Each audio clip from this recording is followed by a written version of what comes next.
Alright, Rob from ScoutRx. So in this video series, we're going to look at tidying up your clean to help improve your strength and performance. In the first video, we're going to look at the overarching concept of what I see as a root cause for a lot of common faults, and that is a lack of activation, tension or contraction of the systems involved in the posterior chain. So what do we mean by kind of posterior chain, posterior fascial line or back line, more specifically?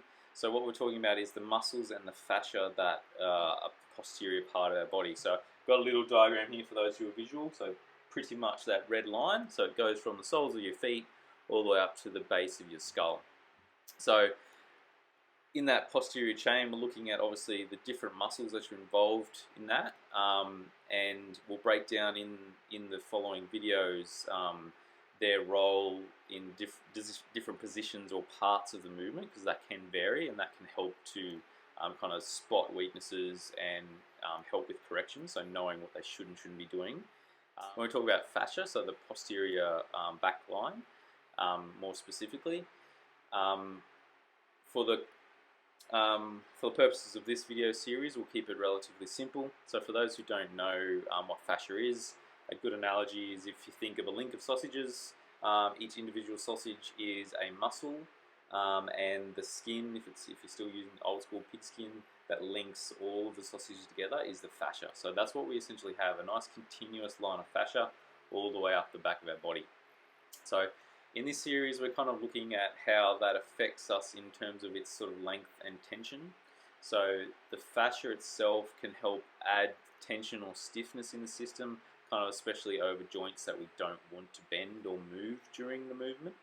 But it can also have the sort of opposite effect. So it can also actually, if it's too tight, it can restrict the range of motion. So it can restrict us being able to get into positions we need to have a successful lift.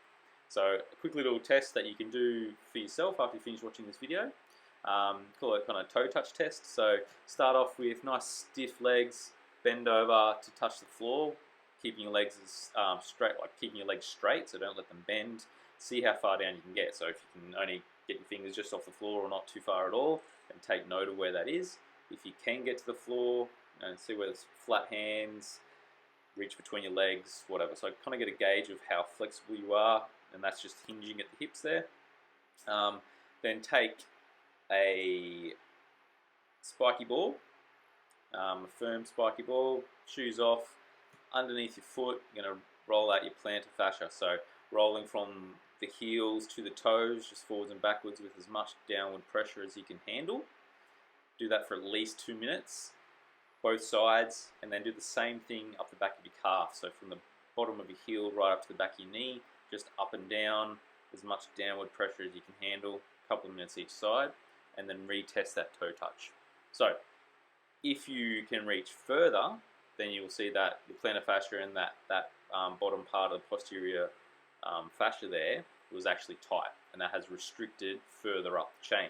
So that's kind of an example of how it can cause restrictions in other areas. If it didn't, then fantastic, that's not an issue for you. So we're going to think of this as literally as a chain or a system, and if there's any weak links in that chain, what you're going to find is you're going to have a direct cause for a fault, or you're going to get an indirect cause for a fault. So by direct, I mean it's the obvious, that's what causes the fault, or it's going to be the start of a chain reaction which causes a fault. So in this series, I'll break it down into more specifics of parts of the posterior chain and how we can address those faults.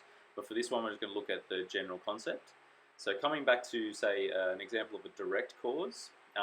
So if we've got lack of activation in the glutes, hamstrings or erectors, as we're pulling the bar from the floor in a clean, then you're going to get, more than likely, you're going to get a loss of neutral spine, which can lead to an injury then and there. Repetitive loss of that kind of can lead to an injury down the track, or that's also going to be where we're going to leak a lot of power, and that's going to lead to a bad lift. An indirect cause, so something that's probably the start of a chain which leads to a common fault, can be something like a lack of activation in your lats and mid-back. So what we tend to see then, so if there's not enough activation or tension through that part of the system, then we'll lose kind of posture through the shoulders. So a common reaction to that loss of posture in the shoulders, especially if it's an extreme one, is going to be an early arm bend. Or if it's not too extreme, then we'll get a slightly later early arm bend. So what I mean by that is if you have a very weak kind of mid-back or lats, you're going to lose posture early on in the pull. So you'll see a really early arm bend, basically because the weight is bearing down on your shoulders, so you're trying to compensate by pulling back. Generally, a later in the pull early arm bend will be a compensation for a lack of power. So that lack of activation in that part of the system has led to a leaking of power, and by the time you get close to your hips, you've kind of realized that, so you're trying to compensate by pulling on the bar. So then the next step of that is that kind of increased tension by pulling on the bar early, increasing tension through your elbow flexors, leads to a decrease in speed for the turnover of the bar. So as we finish that second pull and go into our third pull, or transition on the bar, that increased tension in the system through the shoulders, elbow flexors, leads to a slower transition, which can lead to a bad lift, missed lift, etc. So like I said, I'll break down more specifics, looking at the specific muscle groups, common faults and common fixes in the videos in this series.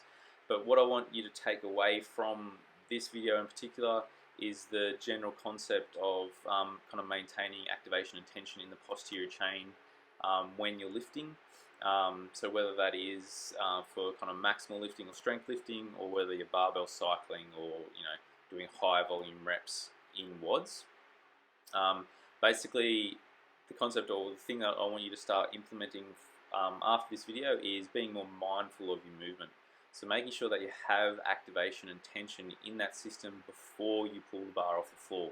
Whether you're working from the floor or whether you're working from a hang, you need to have that tension in the system before you take the bar off the floor, and then focus on maintaining it all the way through to the end of your second pull before you transition underneath the bar.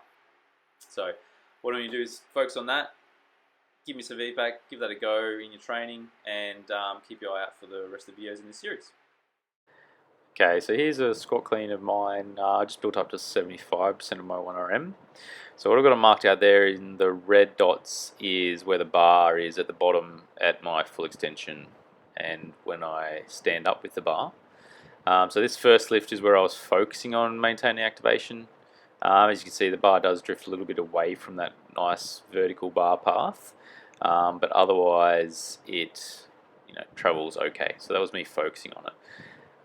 Green dot is where my hips are at the bottom when I receive the bar as well. So this second lift is where I don't focus on maintaining activation, just a bit of core so I don't hurt my back, and just watch the bar path as it travels well away from the body, and I have to chase it forward, and then my hips actually dive forward, and that's kind of why I lose the bar.